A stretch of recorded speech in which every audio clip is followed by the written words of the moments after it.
Zaman xeyir olsun saygılı seyrediciler. Efirimizde Gün Gündem programması Harman ayının 15'inde nişanında arkeologiya günü. Bugün bizden misafirlikte online bağlanacak bizim efirimize insan unikal yaşamak yolunun Dmitri Nyago. Bugünkü güne yaşayır ki çalışır Bulgariya devletinde. Bizim programımızda lav gidecek onun yaşamak yolu için. Dmitri, zaman hayır olsun. Zaman hayır olsun. Sağ ol diyelim hani. Sağ ol diyelim hani bulduğunuz vakit eklendiniz bizim efirimize. Çünkü arkeologiya sorularını değil sık açıklarız bizim efirimizde. Neden geldi ideye gitmediğini öğrenme mahsus arkeolog? Bence gittiğimi öğrenmeye istiyorum. Komora Devlet Üniversitesi'nde ben öğrendim istince ve o merak bende çekti ta 2005 yılında önceden çektim öğrenme. Tabii ben daha okulda, şkolada öğrenirdim. Ben binerdim historiye. Bana da o zaman historik derdiler. Ama açan çektim işleme, bilim merkezinde de anladım hani bizde var alanlar, öyle bilimler anglarında bizde yok spesyalist. Ve onlardan biri arkeoloji. Ben işlerdim bilim merkezinde, historia ve etnografiya bölümünde. Ama kim her zaman çıkardı öyle hani lazım bir şey, bir bilgi bulma arkeolojiden. Ve anladım hani lazım öyle bir şey. Açan ben bitirdim historiyi, ben gittim magistratura başka bir alana. Orada daha çok yuridik öğrendim daha çok yurist, orada publično upravljanje şeylerle. No, epoka merak historiyadan, arkeologiden bana geçmedi. Ben hep işlerdim bilim merkezinde. O zaman onun adı biraz başka türlüydü ama epoka harcadım bilim merkezi ta o zamandan beri. Bence biz onu biliriz. Şimdi biz hep araştırırdık o zaman. Zaten ben bitirdim magistraturu. Öğrendim hani varmış öyle bir возможность alma stipendiya Türkiye'den. Baktım hangi bölümler var. Gördüm hani var arkeoloji. Ben işlerdim bilim merkezinde, bilimler olarak. Gagavuz bizim bölgeye, Moldova'da az arkeolog var. Dedim deneyim. Gittim Türkçe, öğrendim, beğendim. Diplomamı birçoktan diplomamı da Türkçe olduğunca gideyim alayım. Şimdi varınca dedim yani ben diplomam yerinde varınca şimdi kendime söylemem ben arkeolog. Dmitri söylesin ne öğretti sizi bu zanaat diyeceğiz? Siz bilirsiniz arkeoloji bunu zor deme, hani onda var bir şey değiştirme, yalan söyleme. Arkeoloji siz bulduğunuz bir Türkçe heykel değil, ya da Rusça değil, statuet ya da bulduğunuz bir gümüş ya da siz onu yalan hiçbir türlü söylemeyeceksiniz. O var. O materyal bir kanıt. Türkçe değil ya da Rusça değil. Siz onu varınca yorumlarsınız, varınca bir şey yazarsınız ama epoka o var, o materyal ne öyle. Siz onu gösterirseniz herkes onu da arkeologiyada bunu da bileyim. Bir kısa zaman iş bağlantınız vardı Gagauzyan Bilim Araştırma Merkezi'nin. Nasıl projelerde yetiştirdiniz mi? Projelerde katılmaya yetiştirdiniz mi? Ekspedisiyalara gitme. Bu kısa zamanda. Ajan Türkçe'de öğrenirdim. Ben önce misafir giderdim türlü kazlara. Beni orada hepsi derdi, kabul ederdi. Gittiler da biraz katıldım yokunca diyeyim. Kendilerine kazlara. Ama önce misafir orada Varnier'de bir hafta kaldım, Varnier'de birkaç gün kaldım. Ya gördümce kazla yaptı. Neredeyse yardım ettim, neredeyse orada dedim o gruptan bir parçasıydı. Ne ona yapılıyor, onları hepsini gördüm. Hem de bilirim o yapılıyor. Ama hani ben yabancıydım, bana zor da olma izin, beni orada kendim de katılma. Birazcık zor oldu. Ben buldum böyle bir çıkış, giderdim türlü kazılara giderdim Camus'a. Moldova'da gidemedim. Çok pek isterdim Moldova'da kazılara katılamam. Bilirim Kazak'ta başka köylerde yapılıyor. Şimdi Agulnikov katıldı bu kazılara. Ben de olmadınca katılım ama düşünüyorum gelecekte belki de öyle bir şansım olacak. Dmitri Bemleyman, siz yazdığınız diplom işinizi de arkeoloji uğrundan yosu temaya göreydi. O hem de zordu ama bulma materyal hem bu diplom işinize dini. Söyleyeceğim doğrusu. Ben çeyitliydim araştırma yapma arkeoloji için. Orada nerede yaşardım? Ben Antalya'da Akdeniz Üniversitesi'nde öğrenirdim ve orada çeyittim o bölgeyi araştırma. Ama ben açan çeyittim araştırma anladım. Hani bu bir bana dili yakın bir konu. Bana dili yakın bir tema deni ben onu araştırayım öyle deni bana olsun. Ben onu bileyim de araştırayım bence ben isterim. Geçti biraz vakit ben söyleyeceğim ama 2 yılları geçti. Ben araştırardım ama o bana dildi yani. Son geçti vakitte ben anladım lazım olmadı bir şey bizim ana toprağımla bağlı. Ne aldım mı? Gagavuz'un Bucağın problemler, arkeologiyada problemlerin bulmak için denedim. Ben işlemem birinde oldu. Var da çok ne katacağım. Şimdi bu kavramdan var da ne çok ne varacak aklıma o disertasyon ama şimdi varacak değil mi? Hani ben bizim bölgenin ya da Gagavuz'un arkeologiya problemlerini da asla derim ne ki çoğu kim arkeologlarla çoktan işleyip bu alanda. Siz dediniz Gagauzyan arkeologiya problemlerini nasıl problema bin var hem de Gagauzya'da da çok arkeologiya araştırmaları yapıldılar. Sizin bakışınıza göre neler öğrenildi, neler belli edildi Gagauzya'da? Bu arkeoloji edeceğiz ekspedisiyaları verelim kolaylık öğrenme bizim historiyamızı toplamanca ben dedim programın çekitmesinde onu ufacıklardan. Orada biraz kazı yapıldı, burada kazı yapıldı, üstten de kazı yapıldı. Ama öyle de ne olsa bir kompleksli bir araştırma bizde yok. Kompleks araştırma açan değiliz. Biz yokunca ayıralım Buca, başka Karadeniz'in Poyraz'ın topraklarından. Biz yokunca onu ayıralım Dobruca'dan.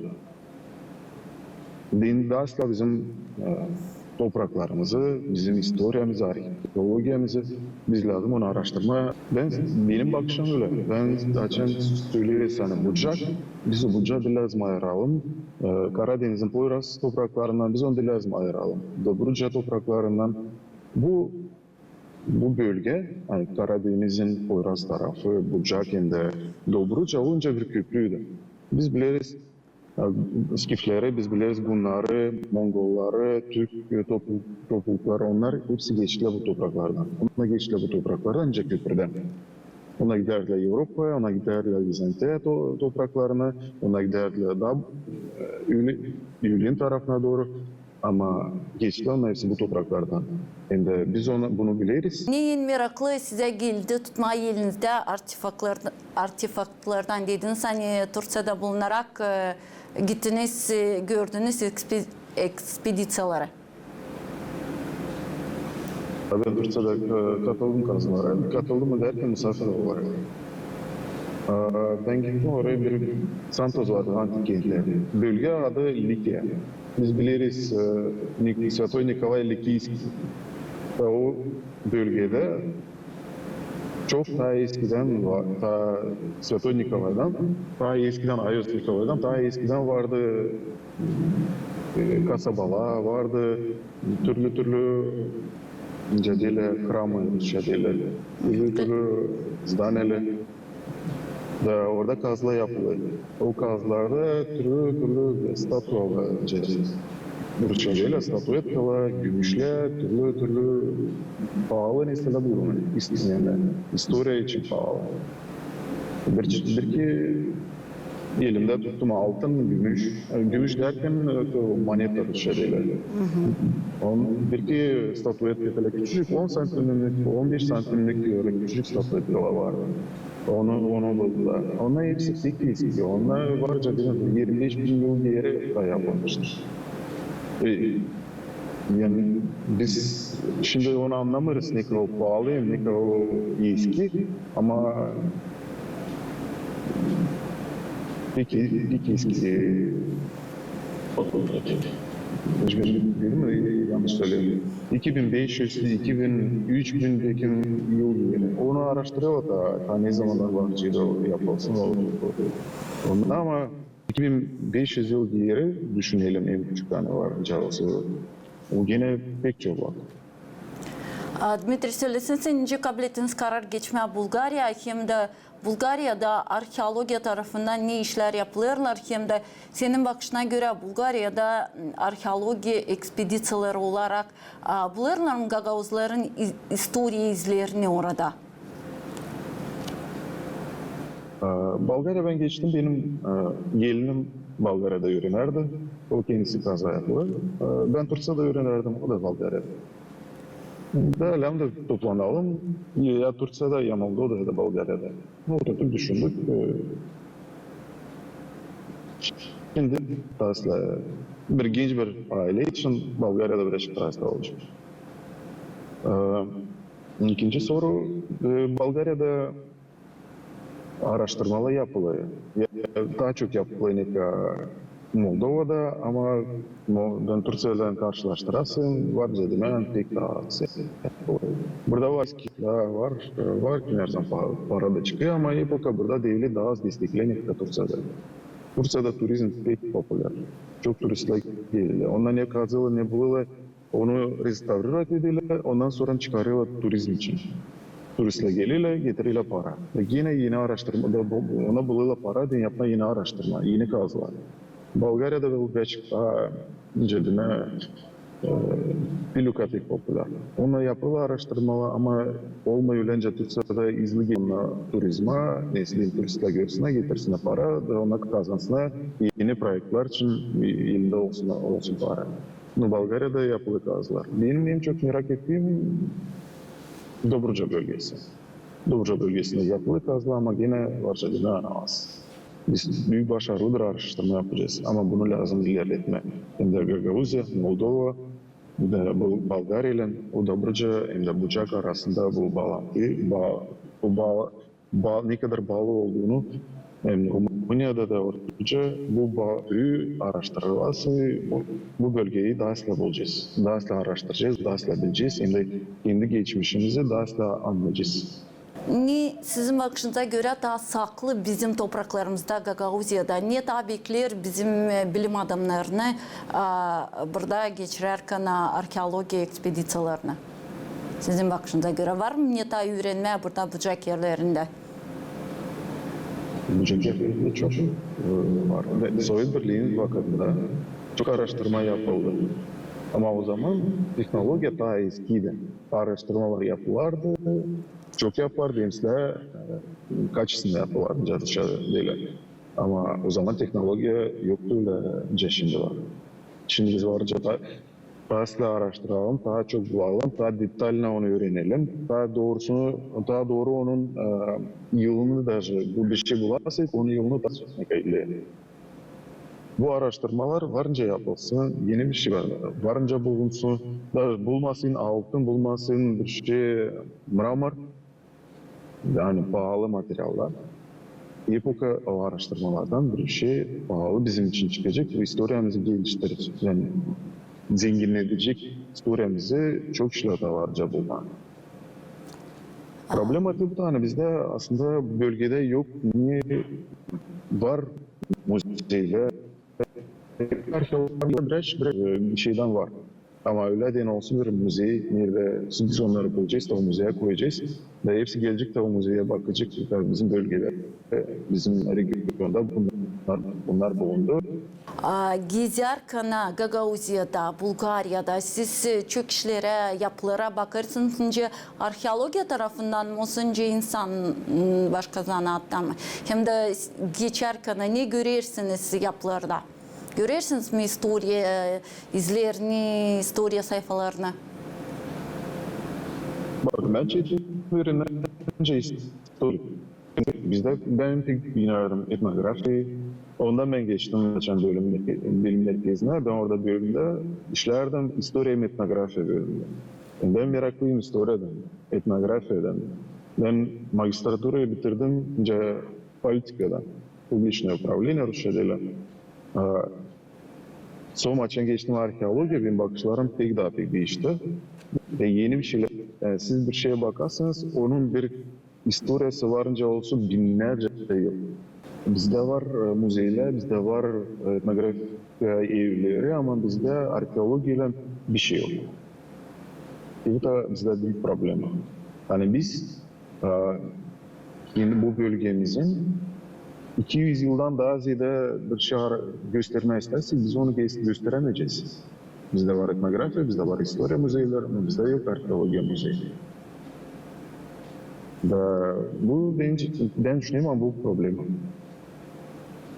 Biz öyle bir müze olaydı, bütün ne vardı bölgeden bizim bucakta ne bulundu, onları vardı bu müzede toplama da göstermeye insanlara. Ne bizde var, ne söyleyeyim bizim toprağımız. Dmitri söylesin, sizin bakışınıza göre gençler çekilirler bu zanaata. Lazım toplarsınız büyük bir grup.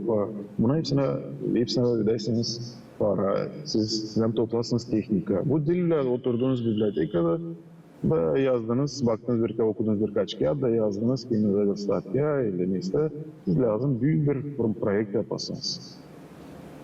Buna lazım çok para. Gençler buna ne için geldi? Ondan hani siz buna lazım harcarsınız çok vakit. Siz lazım olasınız fanat bu işin. Bu işin fanatı. Siz lazım bulasınız çok vakit, çok insan toplarsınız. Ama bundan siz para pek kazanamayacaksınız. Siz kendiniz lamba olasınız zengin ya da lamba olasınız büyük bir destek devletten. Bir proje bulasınız grant neyse. Da. Varsa aileniz, uşaklarınız sizi zor olsun bunu yapmak. Ondan ben düşünüyorum gençler bunu pek merak etmeyle. Ondan hani lazım çok harcarsınız, çok verirsin ama sen bundan pek bir şey kazanamayacaksın. Sen bundan kazanacaksın, bak hani kendini araştıracaksın, kendini bulacaksın, hem de kendin anlayacaksın hani sen bir fayda getirdin bizim bölgemize, bizim haftamıza, bizim devletimize hem de insanlara. Söylesene, sen gücenmiyorsun hani ilerletmedin yolunu arkeoloji uğrunda. Ben varca demeyen daha gençim, dilim pek gençim ama varca demeyen daha gençim. Ben de var dedim, ben araştırdım. Şimdi işlerim, var ailem, lazım kazanım bir işi arayacak. İleride ben düşünüyorum ben bunu geriye çekeceğim. Fikrinde Bu dilde bir bilim hangisini sen bıraktın da o bitti. Sen varca ona dönersin. Şimdi de bilim merkezinden ben birkaç video yaptıydım. Instagram'da var. Birkaç video yaptıydık bile. Ben ne biliyorum yapma montaj. Ben onu kendime oturdum da yaptım. Yazdım senaryoyu da yaptım videosunda. Bilim merkezinde değildi. O Gagavuz halkın historiasından bağlı birkaç video yapıldı. Düşünüyorum böyle isterim bunları yapman hiç an Rusya'da ile научно-популярный направление, onu isterim yaşlıları. Ona hani bizde insan kendi belki Gagavuzların historiasını biraz şey bilirler ama bölgemizin historiasını pek bilmirler. Ona bilmeyle, çoğu bu kağıtlar hani yazılı, çoğu okumuyor. Ama bir 10 minutluk bir video hepsi bakacak. Ondan ben düşünüyorum hani bu videoları kısa bir anlattım, prezentasiya yapılası taze edecek, insan da aslında kendi historiasını, kendi geçmişini, kültürasını. Dmitri, ben bilirim hani siz için çalışırsınız logistika uğrunda. Söyleseniz var mı bağlantılar arkeolojiyle hem logistikayla? Diyeceğiz arkeolojide de çok işler lazım öğrenme, logistika uğrunda da. Ne onları birleştirir? Vardan hesap aldın, hani olsun bir şey birleşik onunla bu iki zanatta. Bu historiyle, arkeolojiyle pek dil bağlı. Ben size söylerim hani. Bu hani ben öğrendim araştırma, öğrendim ya işleme dokumentler falan. Bu hani siz lazım toplarsınız grubu da onlara hepsini anlatarsınız ne lazım yapma. Hem telefonda böyle mesajdan bir şey yazarsınız insanlara ne onlar lazım yapsınlar. Bu da organizasyonun momentli anglarını ben öğrendim üniversitede. Hem Kumra Devlet Üniversitesi'nde hem de Akdeniz Üniversitesi'nde onlar bana pek yardım ediyor. Ben burada da söyledim, hani navik yankısılarını kabiliyetiniz öğrenerken arkeoloji uğrunda, logistika uğrunda da öyle oldu, hani değiştirdiniz diyeceğiz, birden arkeologiden logistika geçtiniz. Değil mi zor? Bakın ben için geldim Bulgarya, ben Lambda nasıl işleyeyim. Bulgarya'da yok pek yer neredeyse varca kendinizi bulasınız, açık siz bilmezsiniz Bulgarca ama bilirsiniz başka yabancı diller. Logistika, Bulgarya pek bir yerde geografya konumunda, Bulgarya pek bir yerde bu. Türkiye'den ya da Greciya'dan isterseniz bir şey götürmeye Avrupa ile Avrupa'dan Türkiye'ye Grecia, hepsizden geçersiniz Bulgarya'dan. Bundan burada çok logistika firma çok var. Şimdi ona arıyorlar insanları Anglabiliyle dilleri, Anglabiliyle var kim yürüyündü üniversitede, kim varca gramatına yazsın, kim varca toplasa, organizat etsin insanları. Öyle gittim arama, buldum birkaç yer, gittim işleme, baktım bu olayı. Bu da hani ben historiyi bitirdiğimde arkeolojiyi ben pek severim geografi. Logistika da geografi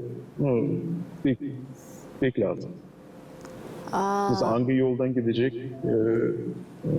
maşına ya da yollayacağınız tavarı bir adresten bir adrese silebilirsiniz hangi yoldan o gidecek. Nereden geçecek taможня uğraşıyorlar. Bunları hepsini bilme lazım. Geografi lazım bilme birleşik kanunları. Lazım silah bilme işleme dokumentlarla. Bunlar hepsi vardı bu profesyonelde, bu zanatlarda. Dmitri söyleseniz gücenmiyorsunuz mi? Hani bıraktığınız duma yerinizi. Orada da bulunarken ders yersiniz mi? Siz bilirsiniz, yokunca dersim ama yokunca özleme topraklarını açansı orada büyüdüm. Ben 2012'den önce çıktım, ben geliyorum yılda bir keyiflik ama hep o deli o açansı yaşasın kendi ana topraklarını. Ama yok şimdi ne yapma lazım, yaşama var, uşak var, üzerine lazım kazanabilir para edecek. Onu sen zor, şimdi bizde zorum kazanmak. Ya insan arı oradan yerde onu da sağ kolay ailen kazanma o paracı yaşama önde büyütmek önde uşaklar. Biz düşünüyoruz büyütme geri geleceğiz. Şimdi birkaç geleceğiz da lazım burada yaşama, işleme. Ondan sonra bakacağız. Onlar da varca değilsin. Biz burada Bulgarya'da da kimlerden açın ilk özleriz birkaç gidip Varna'dan beri varmış bize söylediler rayon, Vinitsa, orada bir yaşarmış Gagavuz'la. Gezindik Breşik Varna'da. Daburcan historiyası biliriz sana orada Gagavuz'da yaşarlar, Varna'da da yaşarlar Breşik'te, orada Poyraz tarafında da. Ama gezindik Breşik'te. Öyle duyduk hani kendi eski topraklarımızda Breşik gezdik. Öyle kendimizi daha duyduk. Geldik yeri sırtıyor yani. Şimdiden sohbet yaşıyoruz. Gittiniz vardı söylesene, orada Gagavuzlar Gagavuş'u mu laf ederler? Biz Varna'ya gittik, orada hepsi Bulgarca laf ediyor. Biz gezindik, denedik bulma Gagavuz'da. Bir kez biz girdik bir magazine, orada işittik. İki kişi laf ederdi öyle, ya pek yakındır Gagavuz'a. Ama biz pek laf edemedik onlarla, bulamadık. Biz işittik uzaktan ama anlamadık kim bulamadık. Ama pek yakındı Gagavuz'a. Biz bilmez. Lakin Gagavuz'dan kimse geldi. Lakin buradaki nereden Türkler laf ediyle Bulgarya'da Türkler nereden laf ediyle öylence Gagavuz'la anlık nereden kullanır öyle lafları anlarını kullanırız biz. Ben nereden şaşırıyorum buna. Hani ne kadar Bulgarya'daki Türklerin Türkçesi yakın Gagavuz'a. Ben bilemeyim Türkçeyi, bilemeyim Gagavuz'u. Onun açığıyla laf etme bana pek yakın geli onların dili. Ondan hani o hem İstanbul Türkçesi hem de Gagavuz Türkçesinin ortası, Gagavuz Türkçesi Türkler dili. Hem Gagavuz'un ortası bir şey olmuş onlar. Pek yakın. Ama Varna'da biz gezdik, bulamadık. Dediler. geçen sonra vakit yazılmış. Tüm tabii büyük yaşlarında insan ona vakit vermiş. Bakacağız bir kere daha gidelim. Bir kere oluşunca bulalım. Birkaç insan ona vakit verebilir. Ben düşünüyorum orada var. Dmitri, programın sonunda isterdim bir kısa blitz sana sorayım. Söyleten sana dinine uygun çıkma kara ekspedisya mı, sıcak ofiste mi oturma? Zor ayırma, ondan hani ona ikisi bir araştırmanın iki parçası. Sen 2-3 ay kırda araştırırsan sonra 8-9 ay ofiste oturursan, bakırsan, araştırırsın, inceleysin, mesela. Ama şimdi ofiste işlersin. Baş artefakt hangısını daha lazım bulsun Gagauziya? Ben şu an lazım bile düşünme, hani lazım bir artefakt hangisi bir şey kanıtlayacak, hangisi bir şey bize gösterecek. Biz lazım, daha öyle geniş bakalım. Yok la artefakt hangisi bize bir şey söyleyecek. Lazım olsun çok küçük bir şey de biz o zaman olacak büyük bütün bir resim. O resimden biz anlayacağız ne vardı geçmişimizde. Sizin nasihatınız genç olanlar angları öğrenirler, hem meraklanırlar Gagauzyan historiyasından, külturasından, hem adetlerinden. Gençlere sen söyleme hani bu dil kolay bir yer.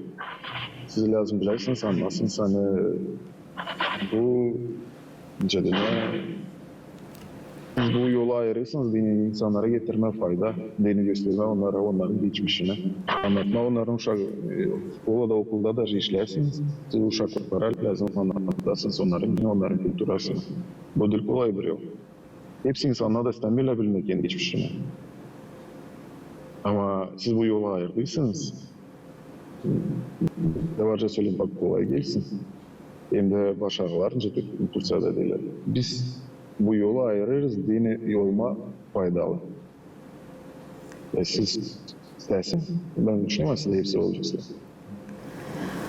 Dmitri, çok sağ ol derim size. Hani bulduğunuz vakitte de yarım saat bizimle stüdyoda bulundunuz. Anlattınız kendi yaşamak yolunuzu. İnanırız hani ileri doğrusu da daha çok iyi başarılar olacak.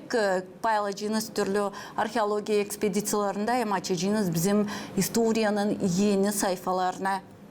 Sevgili seyirciler, isterim söylemeni bizim stüdyomuzda bulundu Dmitri Nyagu. Arkeolog hem logist, hangisi bugün çalışır hem yaşar Bulgarya devletinde.